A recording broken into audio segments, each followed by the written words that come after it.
with that, I'm going to introduce Greg Nordine, who is RIPTA's planning director, and he's going to give you an overview of what our network looks like today. Thanks, Amy. Before I get started too far in the weeds, I did want to take a moment and just thank Sarah Engel, RIPTA's project manager. She's been doing a bang-up job of just keeping this whole thing organized, moving along. Also, Jeff Slater and Ann Gilbert on our consulting team have been really great. Well, the whole team's been great, but they've been sort of the three people bearing the brunt of this the most, so it's been really nice watching them work. Additionally, for public meetings in the future, we'll try to find a venue that's a little larger. Usually when we have public meetings, we get like 4 people that show up, and so usually this is plenty of room. So this is both really heartening, and I'm sorry that you all are like kind of crammed in here. Hopefully it's not too bad. So I'm just going to give you a brief overview of sort of our transit network today. One thing that I don't know if Amy mentioned or not, but is important to really draw attention to is this is not a bus plan. This is a transit plan, so it is a mode neutral look. This is just as important for the growth of rail and ferry networks and interstate rail and as it is for RIPTA. It's not meant to be a RIPTA plan, so even though bus is the primary mode in Rhode Island, that doesn't necessarily mean that's what we're limiting ourselves to. So today's transit network in Rhode Island, this is as of right now, we have about 53 bus routes that operate fixed route service around the state. That's the primary, as I was saying a moment ago, that is the primary mode of transit service in the state of Rhode Island. And those states really serve all the municipalities around the state with the exception of 3, Block Island being one of them, Charlestown and Little Compton.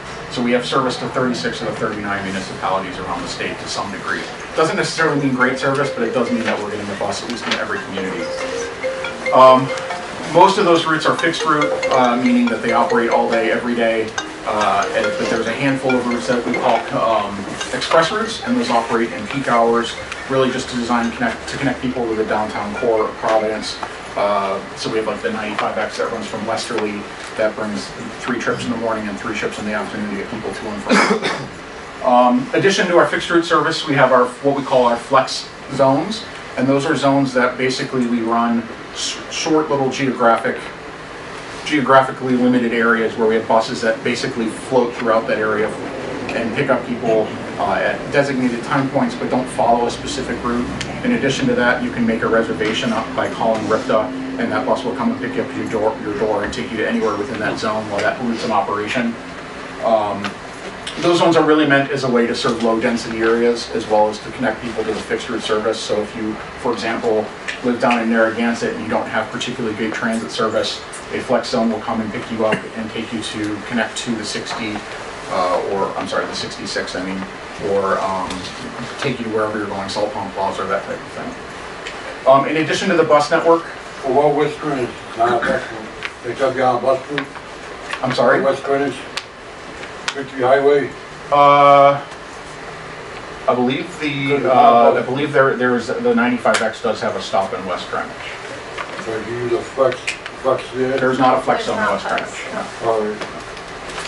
So, in addition to the bus service that RIPTA provides, there are 3 MBTA commuter rail stations: Providence Station, TF Green, and Whitford Junction. There's additional train station in construction in Pawtucket, Central Falls. So when that project is complete, we'll have 4 stops along commuter rail. And then additionally, there's a seasonal public ferry route that operates from Providence down to Newport from roughly Memorial Day to Columbus Day. Beyond those services, we also, RIPTA provides what's called ADA paratransit. This is a door-to-door demand responsive service for people who are not able to utilize our fixed route services. So this is not something that's open to the general public. It is only available to people who qualify into that program through some sort of disability, and they are allowed to access that service during normal business hours as well. Beyond state-provided services, there's also Amtrak Intercity Rail with 3 stations, Providence Station again, and then also Kingston Station and then Westerly. And then the intercity bus connections, and this is really the Peter Pans and Greyhounds, and this is really providing those more regional connections to locations that are not served by rail. So this is the primary connection to Fall River. This is connections to Hartford, connections to New York City, connections to Boston, Springfield, those types of connections. South Attleboro is not in Providence or in Rhode Island, but yes, South Attleboro Station does serve a lot of people on the MBTA route from Rhode Island. Oh, it's not MTA? It's MBTA, but it's not in Rhode Island. But yes, Oh, I a lot of do- Rhode I do- Island I do- residents do use the South Attleboro station, but this plan Oh, I better go will to the account for it in truck. this plan, but we don't have a lot of jurisdiction over that station, so we aren't treating it as part of our scope, so. So when we start diving a little more into some of the specifics of the service we provide, really looking at, well, how usable is the system for our passengers, one of the most important metrics you can use is frequency. How often does your bus come? Because if it only comes once every 90 minutes or once every 2 hours, is it really service that you can rely on to get you where you need to go? Is it the type of thing you can build your life around? So frequency is really important to good transit. And again, this is regardless of mode, it's not just bus. But really the only route that is in Rhode Island that has service that is frequent and all day is the R line, which operates from Providence at the Broad City Cranston line all the way up to downtown Pawtucket via Main Street. That actually operates a 10-minute service all day, every day. I believe on weekends we do 15 minutes at some points in that. But by and large, it is our most frequent service. We have a couple other routes that actually operate with 20-minute frequency, those being the 31, the 56, and the 92, but those do not operate at those increased frequencies beyond 6 p.m. How about Elmwood Ave? Elmwood Ave also does not operate until 6 p.m., but Elmwood Ave is right at 20 minutes as well. This also does not include, there's a few corridors where there's some coordinated services, like Broadway's got the 27 and the 28. When you overlap those are frequent, but we're just looking at specific route level, not corridor level. Commuter rail offers about 20 trips around day from Providence to Boston, and then as you get to the southern stations, you've got 10 round trips per day. Secondary to frequency is our span, which is basically how late does this service actually operate. And again, with the idea that not everyone works a job that's 9 to 5. Often people work second shift. We get a lot of requests from people who are trying to get home at, or get to work at 4 or 5 in the morning, especially as you've got these employment centers like Quonset where, electric boat shifts start at 6 a.m., that type of thing. So span of service is also really important to making sure that people can utilize transit and not have to rely on a car to get around. So we have 22 routes and the MBTA commuter rail that operates between the hours of at least 6 a.m. and 10 p.m.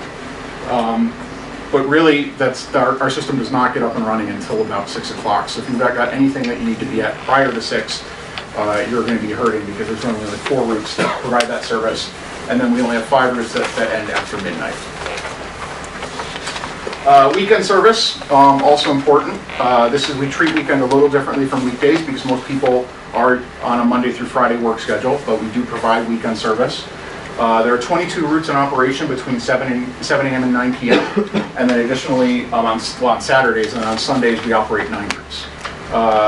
Weekends, MBTA, they only serve the Providence station, so those trips do not continue south to Winford Junction or to TF Green. So just looking at how we do from a ridership perspective, all the service that we do put out on the street, realizing that frequency and span and hours of operation are important to our passengers. We carry about 52,000 people a day at RIPTA, which translates to roughly about 16.6 million riders per year. That was in 2017. We had 4 locations where we had more than 1,000 people boarding each day. That's Kennedy Plaza, the Pawtucket Transit Center, Thayer Street at the top of the tunnel, basically where there's a Starbucks up there for going out across the street. And then Warwick Mall. Ridership, our ridership is really focused in the core on providing service in these high ridership corridors, so we tend to focus our services where there are people riding them.